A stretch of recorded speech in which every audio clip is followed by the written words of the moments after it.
Hardship and trial. That's the best way to raise kids. Stay tuned for today's episode.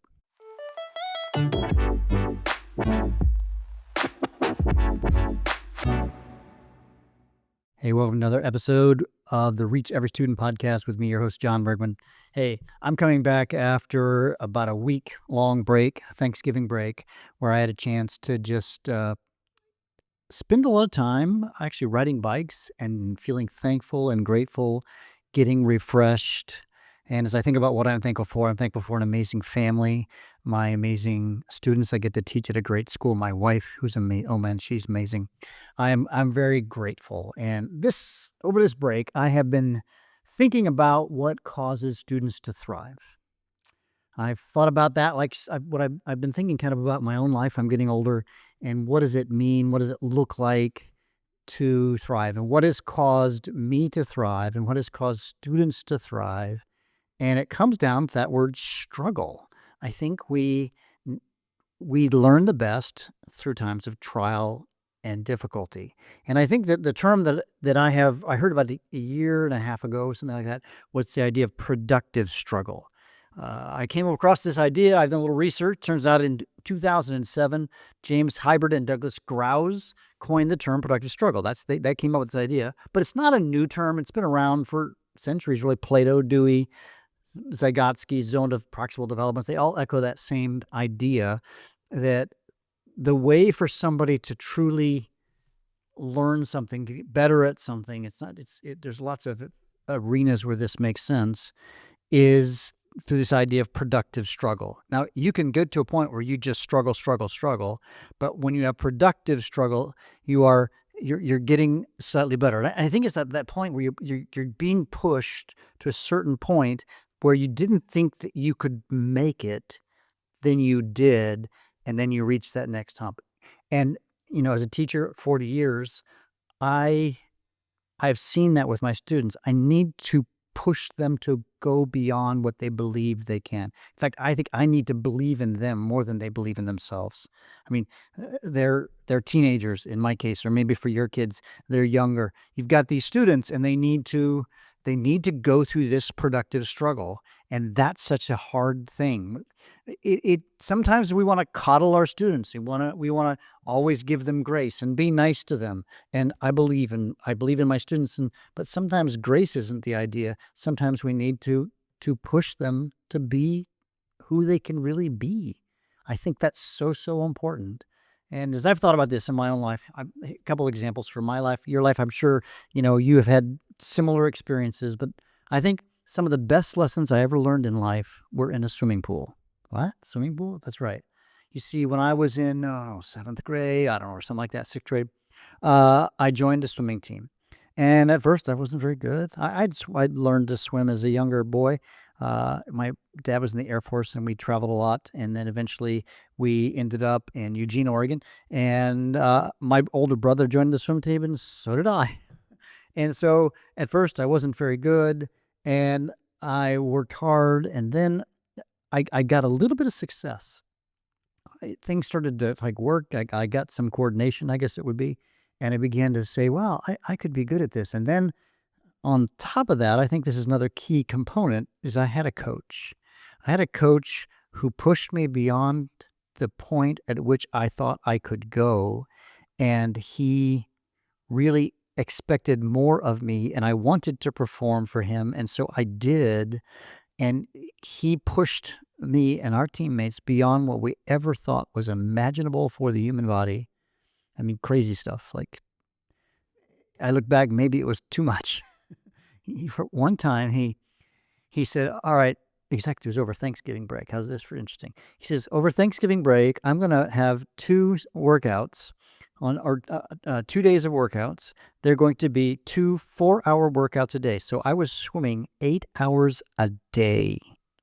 8 hours a day, that's right. We were swimming 20 miles a day. When you do the math, it was crazy. We were swimming crazy amounts of yards, and it was 20 miles in the 2 days. I don't know. It was 20,000 yards or 30,000 yards. I don't know. Do the math. 10,000 yards is a 6K. That's 12, All right, so maybe like 15 miles a day. It's like 15 miles a day, 16, something like that. Crazy. We were swimming a lot. And we did this. And then, at first it's like, this guy's crazy. We're so tired. And as a I eventually became a coach myself. That's probably not great for the human body, but it was one of the best things that ever happened to, because our coach was brilliant with the psychology stuff. We felt if we could do that, we could do anything. And boy, we were quite successful. And we need to get kids to get to that point. It doesn't have to be swimming, it doesn't have to be a sport. We can push them in the classroom, and we need to. And I found, at least for me, is that when I had pushed myself physically, I then believed in myself cognitively. And the reverse can be true too. I mean, I think what we need to do is we define that thing, that hook for each kid that says you can be pushed in this arena, and then you can become great. You can thrive. And speaking of cognitively, another story I've thought of this is in college. So I'm now 20, let's say 19, 20 years old. I was encouraged by somebody to start to journal. The main ineptus was that they said, you should, in my spiritual life, you should have a time where you spend concerted time in a devotional time every day. And I was like, I remember thinking, that's dumb. Someone might see me in my dorm, and then that would be weird. And I don't want to be weird, and I don't want to be that radical guy. But then I said, okay. And I did. And I started a journal, and I journaled and journaled, and I started to journal. And right behind me, over here to my right, is lots and lots of journals. It is 42 years later, and I journaled this morning. And that habit of journaling was not easy, especially at the beginning, and to some degree it still isn't easy, because I've kind of got agreement with myself that if I'm going to journal, I'm going to journal what's really going on, and I'm going to think through what's going on in my life. That sometimes is ugly, because I'm not always a great guy, and I need that journaling. That habit of journaling has reaped rewards in my life that I had no idea they would. I had a coach who said, you can do this, so to speak, a spiritual mentor, really, and you can become something more. I believe more in you than you do in yourself. And that journaling led to so many things, good things in my life. I tell my students this story a little bit. When I was in high school, and I was their age, I teach high school students. I remember I teach science, but I was the science geek. I wasn't the kid who was very good at the English and all that stuff. And I remember, being not that good. I remember writing an essay in my high school English class on how stupid the book was that we read. The Importance of Being Earnest, I think is the name of the book, or something like that. And I wrote how dumb the book was. That was my essay. I got to see. And I think back to that English teacher. There's no way she would have ever, never, ever picked Jon Bergmann to be the person who wrote 12 books, who is working on another one. I love to write now, and I think a lot of it stems from a daily habit of journaling for over 40 years. And if you read my books, if you have a chance, you'll note that my books are more of conversational. It's like I'm sitting down and writing my journal, and I'm trying to be honest. I have to be honest with myself. So if you read my books, I'll tell you about my failures too, and the things that I've messed up in classrooms and whatnot. I'm sometimes, as I said in last week's podcast, the students were out of control, and I'd lost them. And yeah, my class was a disaster a couple of days last week. Yeah, that's it. Anyways, back to the topic.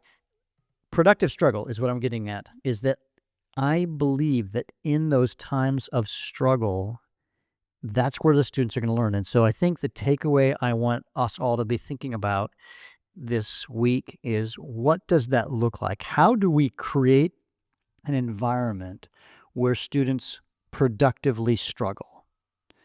How can I create a challenging environment for my students? I don't know your students, I know mine, and I want to create a place where they struggle, and then they overcome. I have to provide the tools. I'm their coach. You are your kid's coach, right? Your student's coach, and you are coaching them to become the best that they can be. And the results that it will reap, you may never know, right? 40 years later, they're going to be making a podcast or whatever it's going to be like in the future. And they're going to talk about you and how you push them. Like I just talked about my coach and my spiritual mentor. Those people changed my life. And you are changing the life of your students, and you'll never see it. Maybe you will. I don't know. But yeah, I think that's so important. And let's transition to the thought about AI too, because this is my big concern with AI, is that it certainly, when used poorly, will take out the productive struggle of learning. And so we have to, as educators, fight this with every tooth or nail, whatever it is, the metaphors, in our body, because we are here to protect and to help our students thrive. If we don't protect them from the dangers of AI, that's on us. And we don't want to harm future generations. Our goal as educators should be to help our students to become those who thrive. And that means we need to put them in environments where they struggle, and we push them to become the best that they can be, where we believe in them more than they believe in themselves. And I'm not, again, let me say carefully, I'm not against AI. I'm not saying AI is, the boogeyman and it's the worst thing since ever. There are parts of it that will be very bad, I'm afraid. But to the degree that we teach our students how to use AI in a way that will help them thrive, that will push them to be better than they are. I've been using AI for a number of things recently that have been really good, where I've been asking it for thoughts on how to respond to a certain kind of an email. And it's never given me a perfect answer, but it's given me some good ideas. It's a good brainstorming partner, I guess, what it's been for me. But again, I also know that I am an expert at what I do, and I am not working with experts in the classroom that I'll see tomorrow. They are novices, and I want them to go through this productive struggle so that they can be the students who thrive, who one day write books, who one day become the leaders of the world, who invent new things, who whatever who knows what's going to happen in this age of AI as the technology explodes. And yeah, so that's what I've been thinking about in the last week, is how do we help our students thrive? And I think the answer is struggle and hardship. We need to provide opportunities where they will have struggle and go through hardship. Again, think about this. You think of the biographies of great people, and this is one of my weird hobbies, is I love to read biographies. If you think of Abraham Lincoln, he went through great struggle. He only became a great person because of that. Marie Curie, the first woman to win a Nobel Prize. She was a brilliant scientist. She had to go through great struggle. She had to overcome the fact that science was thought of as not a thing for women. And there's so many amazing people. And when you look at their lives, it is through that act of struggle that they became the amazing humans that they became.